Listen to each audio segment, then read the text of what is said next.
बहुत बहुत स्वागत है मित्रों आप सभी का यूट्यूब के इस ऑनलाइन लर्निंग प्लेटफॉर्म पर।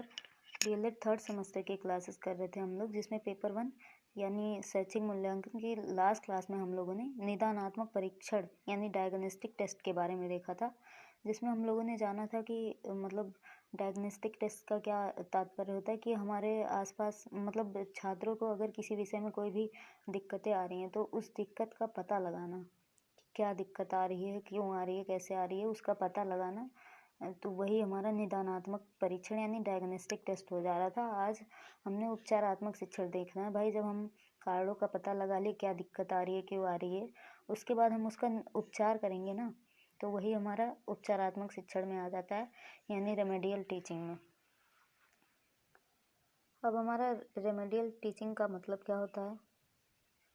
उपचारात्मक शिक्षण का रेमेडियल शब्द चिकित्सा जगत के रेमेडी से लिया गया है, जिसका अर्थ है उपचार करना या इलाज करना।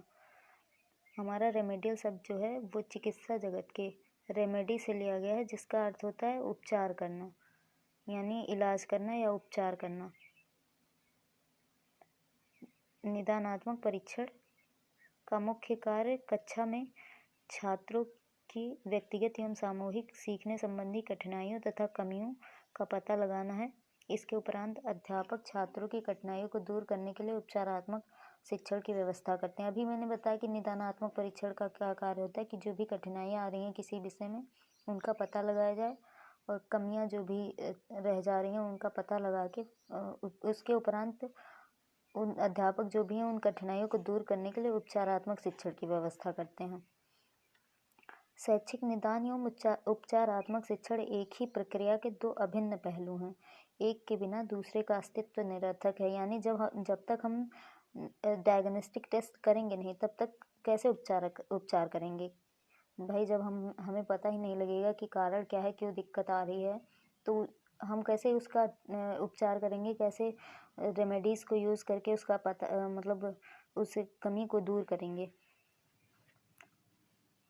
और अगर दूर नहीं करेंगे तो भाई हम निदान कर लिए, पता लगा लिए कारण का, फिर उपचार ही नहीं कर रहे, वैसे छोड़ दे रहे हैं, तो कैसे छात्रों में सुधार आएगा। यानी दोनों ही एक सिक्के के दो पहलू हैं। निदान का अपने आप में कोई महत्व नहीं होता जब तक उपचार ना हो, और उपचार तब तक शुरू नहीं हो सकता जब तक त्रुटियां एवं उनके कारण ना ज्ञात हों। उपचारात्मक शिक्षण वास्तव में दोषपूर्ण प्रवृत्तियों को सुधारने का एक प्रयत्न है। यानी हमारा उपचारात्मक शिक्षण जो भी दोष हैं, दोषपूर्ण प्रवृत्तियाँ जो भी आ रही हैं, दिक्कतें आ रही हैं, उनको सुधारने का एक प्रयत्न है। आगे हमारा इसकी कुछ परिभाषाएं लिखी हैं।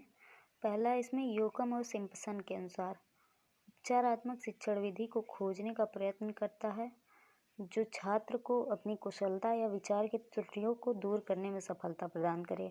उपचारात्मक शिक्षण विधि को खोजने यानी हमारा जो उपचारात्मक शिक्षण है ये क्या विधि को खोजने का प्रयत्न करता है। ऐसी विधि खोजे जो मतलब छात्र के जो भी कुशलता या विचार की त्रुटियां आ रही हैं, जो भी उनको किसी विषयगत दिक्कतें आ रही हैं, उनको दूर करने में सफलता प्रदान करे।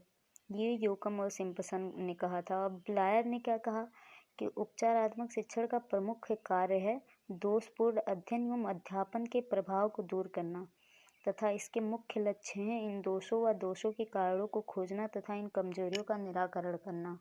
उपचारात्मक शिक्षण का क्या तात्पर्य है कि जो भी दोष आ रहे हैं अध्ययन अध्यापन में, उसके प्रभाव को दूर करना और उस दोषों के कारणों को पता लगाकर उनके निराकरण करना उनका। ये ब्लायर ने कहा। अब हमारा उपचारात्मक शिक्षण के उद्देश्य क्या क्या हैं?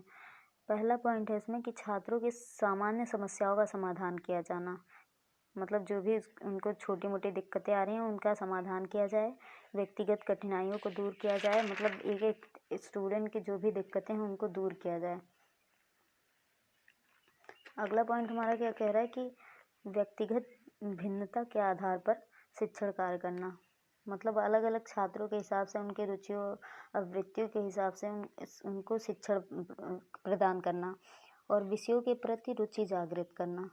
अगर कोई भी विषय, जो भी विषयवार डायग्नोस्टिक टेस्ट करने के बाद हमें पता चल रहा है कि उसको किसी विषय में रुचि नहीं है, दिक्कत आ रही है किसी कारणवश, तो उसको उस विषय के प्रति रुचि जागृत करना छात्र में, और उनकी जो भी कठिनाइयाँ आ रही हैं उनको दूर करना। गंभीर संवेगों से पीड़ित बच्चों की अक्षमताओं को दूर करना। छात्रों की अधिगम संबंधी दोषों की पुनरावृत्ति को रोकना। अगर कोई गलती हो रही, किसी विषय में अधिगम संबंधी दिक्कतें आ रही हैं तो उस दोष को बार बार करने से रोकना छात्रों को, और छात्रों की अवांछनीय दृष्टिकोण में परिवर्तन करना। अब हमारा है कि उपचारात्मक शिक्षण की विधियां कौन कौन सी। इसकी दो विधियां हैं, एक सामूहिक उपचार शिक्षण विधि और एक व्यक्तिगत उपचार शिक्षण विधि। हमने देखा था कि निदानात्मक यानी डायग्नोस्टिक टेस्ट के भी दो टाइप थे, एक सामूहिक था और एक व्यक्तिगत था। तो हमारा सामूहिक उपचार भी उसी प्रकार होगा और व्यक्तिगत उपचार भी उसी प्रकार होगा। समूह में छात्रों के कमियों का पता लगाया जाएगा, निदान किया जाएगा, उन डायग्नोस्टिक टेस्ट करके फिर उसका उपचार किया जाएगा। वैसे ही व्यक्तिगत उपचार विधि भी है। इसकी कुछ अन्य विधियाँ भी हैं, जैसे कि मनोवैज्ञानिक विधि, प्रोत्साहन विधि, अभ्यास विधि, साधारण अभ्यास विधि या फिर विशिष्ट अभ्यास विधि आदि। ऐसे बहुत सारी विधियाँ हैं उपचार करने की।